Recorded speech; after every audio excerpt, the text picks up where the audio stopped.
अस्सलाम वालेकुम जी, मैं हूं ज़िया बलोच। सामीन, दो हवालों से आज आपसे गुफ्तगू करनी है। एक तो ट्राइका का एका बेनकाब हुआ है।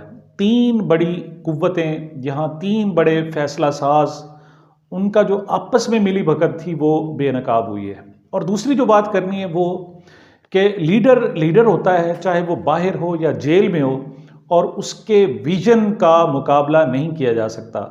इमरान खान साहब ने जेल में बैठकर एक गैर मामूली फैसला किया जिसके असरात अब ज़ाहिर होना शुरू हो गए। ये दो मेरे बुनियादी तौर पर मौज़ूआत हैं, और साथ ही जो डेवलपमेंट्स हैं उसका भी साथ जिक्र करेंगे कि आज जनाब किस तरीके से करक में जलसा हुआ, किस तरह कामोकी में जलसा हुआ, और खैबर पख्तूनख्वा के 4 बुनियादी मकामात पर जलसा हुआ। मैं आगाज़ करना चाहूँगा आज से कम एक महीना पहले, जब वकला ने मुलाकातें करना शुरू की इमरान खान साहब से, तो इमरान खान साहब की तरफ से एक हुक्म आया, और वो ये था जो बजरिया वकला पब्लिक को बताया गया कि जनाब इमरान खान साहब ने हुक्म दिया है कि आप वर्कर्स से जाकर कहें कि वो कन्वेंशन शुरू कर दें। वर्कर्स कन्वेंशन शुरू करना बहुत ज़्यादा ज़रूरी है, और इसका आगाज़ उन्होंने कहा कि खैबर पख्तूनख्वा से शुरू किया जाए। अच्छा, जब ये उन्होंने ये बात की तो उस वक्त पोजीशन ये थी कि पीटीआई का नाम लेना बहुत मुश्किल था, और नाम लेना आज भी बहुत मुश्किल है, और किसी शख्स को सड़क पर आने की इजाज़त नहीं थी, झंडा लगाने की इजाज़त नहीं थी। वो कैफियत अब भी किसी हद तक बरकरार है, लेकिन उस वक्त बहुत ज़्यादा थी। और ऐसे में इमरान खान साहब जेल में बैठे हुए कह रहे थे कि मैं कारकुनों से कह रहा हूं कि वो अपने वर्कर्स कन्वेंशन शुरू करें। तो मुझ समेत बहुत सारे लोगों के जहन में ख्याल आया होगा कि इमरान खान साहब पता नहीं कौन सी दुनिया में जी रहे हैं। वो खुद तो जेल में चले गए हैं, उन्हें अंदाज़ा नहीं है कि उनके वर्कर कितनी मुश्किल सूरत हाल में इस वक्त सरवाइव कर रहे हैं। या तो वो जेलों में पड़े हुए हैं, या फिर वो अंडरग्राउंड जा चुके हैं, उनके कारोबार तबाह हो चुके, उनके घर मसमार कर दिए गए, उनकी मुलाजमतें ख़त्म कर दी गई, उनको बहुत ज़्यादा नुकसानात का सामना करना पड़ा है, और इस वक्त भी दहशत गर्दों से ज़्यादा वो मतलूब है। ऐसे में वो वर्कर्स कन्वेंशन कैसे कर सकते हैं? लेकिन फिर वही बात कि लीडरशिप दूर से सोचता है। लीडर जो होता है वो बहुत दूर से सोचता है, उसका जो कैनवस होता है वो बहुत ज़्यादा वसी होता है। और फिर इसका आगाज़ हुआ, आगाज़ खैबर पख्तूनख्वा से हुआ, और अब तक सिर्फ 2 या 3 वर्कर्स कन्वेंशन, ये 2 या 3 दिन गुजरे हैं, और एकदम सूरत हाल तब्दील होकर रह गई है। अब क्या हुआ है? सबसे पहले दीर बाला में, अपर दीर में एक वर्कर्स कन्वेंशन हुआ है, और वहाँ सूरत हाल ये थी कि गोलियां तक चलाई गई, और जगह जगह रास्ते बंद किए गए। लेकिन 5 मुख्तलिफ जगहों पर जब वो कन्वेंशन रोकने के लिए पुलिस ने रुकावटें डाली, तो वो एक की बजाय 5 कन्वेंशन हो गए। और इतवार को, यानी जो इतवार गुजरा है, इसमें खैबर पख्तूनख्वा में 4 जगहों पर वर्कर्स कन्वेंशन थे।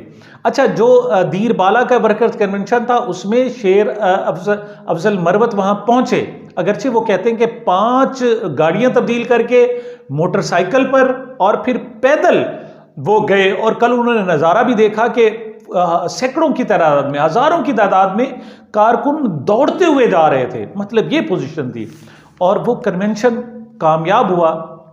उसे समझें कि वो जो खैबर पख्तूनख्वा के लोग हैं उनकी जिद, उनकी अना की जनाब कामयाबी हुई।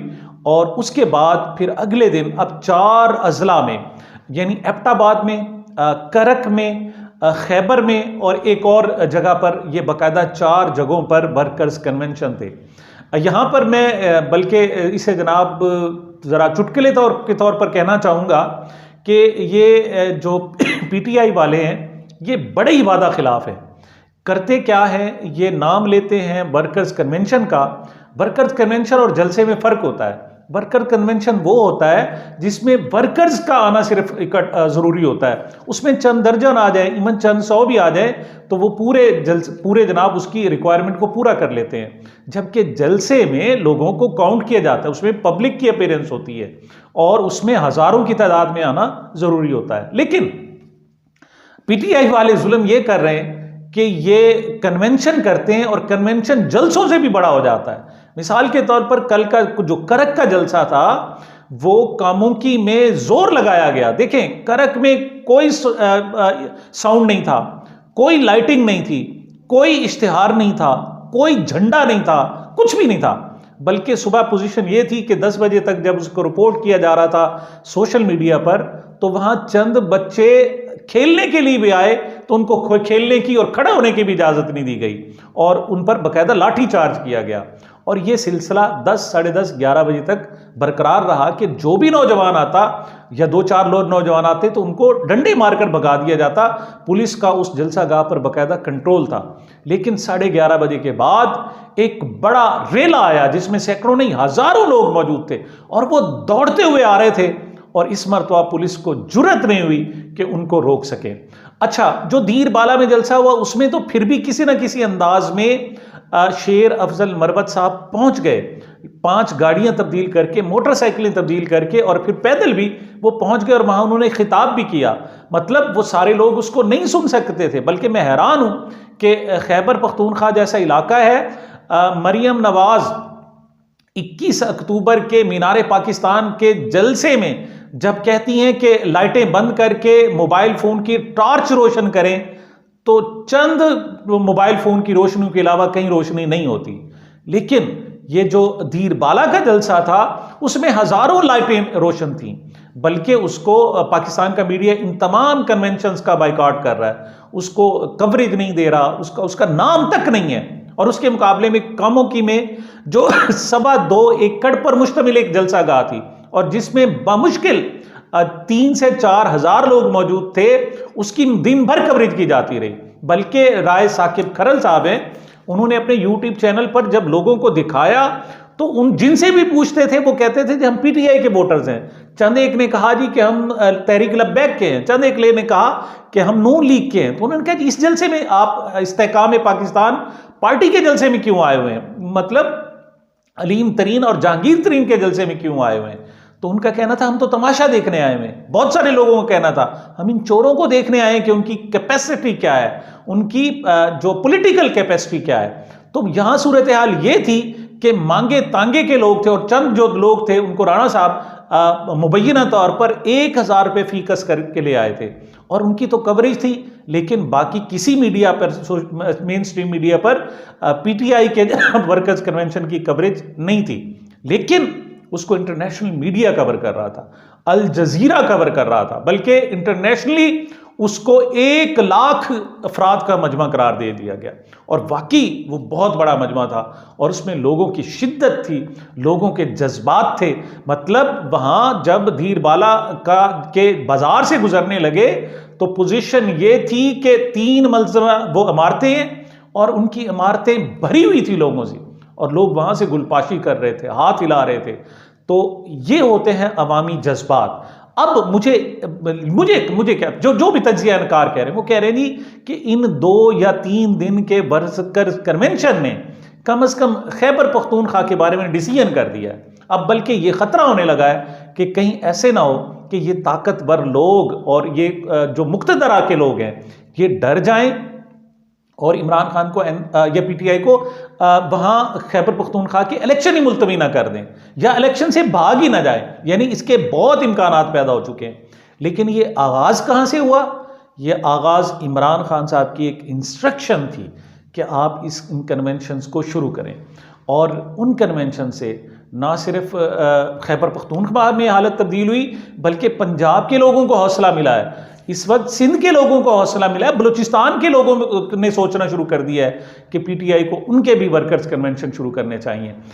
इसमें मैं समझता हूं कि शेर अफजल मरवत की क़यादत में एक लीडरशिप भी मिली है और वो वहां पहुंचा है बंदा। लेकिन पहले दिन के बाद उस पर मजीद मुकदमात कर दिए गए और गुज़श्ता रोज़ वो इस्लामाबाद नहीं रहा, उसे वहाँ करक में जाने नहीं दिया गया और उसने वहाँ मोबाइल फ़ोन पर जनाब अपने दफ्तर से बैठकर खिताब किया। मैं समझता हूँ कि ये क़यादत की किसी हद तक कमज़ोरी है और वहाँ लोग दीवाना वार चले आ रहे थे, भागे आ रहे थे, दौड़े आ रहे थे। ऐसे लग रहा था कि शायद वो किसी चीज़ का इंतकाम लेने, कोई बहुत बड़ी कामयाबी। जब हज़ारों लोग इकट्ठे हो गए तो यूँ लगता था हर शख्स सरशार है, हर शख्स एक चार्जड था। जो जबकि दूसरे मुकाबले में जो कामोकी का जलसा था वो फीका, डल, ड्रैब और जिसे कहते हैं बगैर रूह के था। ये सूरत हाल है। तो मैं समझता हूं कि जो लीडरशिप की क़यादत होती है वो शानदार होती है और उसके रिजल्ट भी फिर शानदार होते हैं। इमरान खान साहब ने कन्वेंशंस का हुक्म दिया, उससे सूरत हाल तब्दील हुई। अब देखते हैं कि पंजाब में और सिंध और बलूचिस्तान में इसकी एक्सरसाइज किस तरीके से होती है। अगली बात हम करते हैं जनाब, और वो मैंने आपसे अर्ज किया था कि ट्राइका का इक्का है।